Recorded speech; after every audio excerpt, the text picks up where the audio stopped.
Thank you, Mark. Now, in medical rounds tonight, understanding hernias. It's a topic of an upcoming class sponsored by Hartford Healthcare.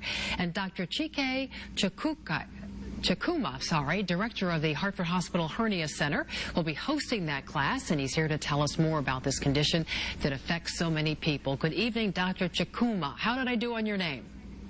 You did fantastic. Okay. Thank you for having me. Thank you so much for being here. Let's get started with the basic question, Dr. Chukwumah. What is a hernia? That is $1 million question. A hernia is a defect or a hole which usually occurs between tissue or muscular planes, and it can occur anywhere in the body. More importantly, it is not a muscular strain or tear, and it does not fix itself. Okay, that's good to know. So what are the different types of hernias people can have? Well, it typically occurs, especially in the abdominal area, in areas of weakness. And the commonest areas of weakness are your umbilicus, which people refer to as their belly button, or your groins, which are your inguinal region. And how would you know if you have a hernia? I'm thinking maybe if you see a small little bulge in your abdomen, would that be a sign? Well, that's how it usually starts, kind of inconspicuous in that regard.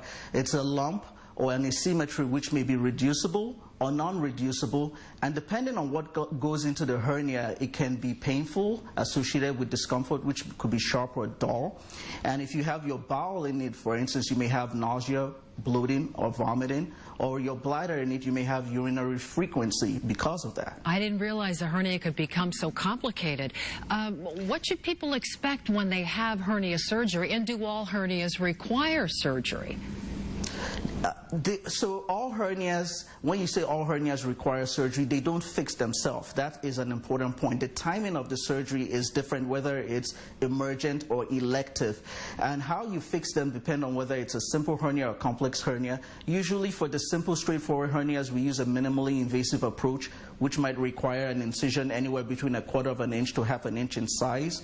And for the complex ones, you may require a larger incision and a longer recuperation. The minimally invasive approaches usually require an outpatient visit, and people do very well with those, actually. It's a change in the paradigm. That's wonderful. And how soon are they back to being themselves? Is it a matter of weeks? They're back to being themselves within 2 or 3 days, but they do have restrictions because you have to allow the repair become stable enough to bear significant strenuous physical activity. Okay, some great information. Thank you so much, Dr. Chike Chukwumah, for that great insight. Thank you so much for having me. Oh, you're quite welcome. Now, there will be a free class called Understanding Hernias on September 28th in South Windsor. To register, just call the number you see on your screen. In the meantime, if you'd like to ask Dr. Chukwumah a question, head over to the Hartford Hospital Facebook page for a live discussion that begins at 6 p.m.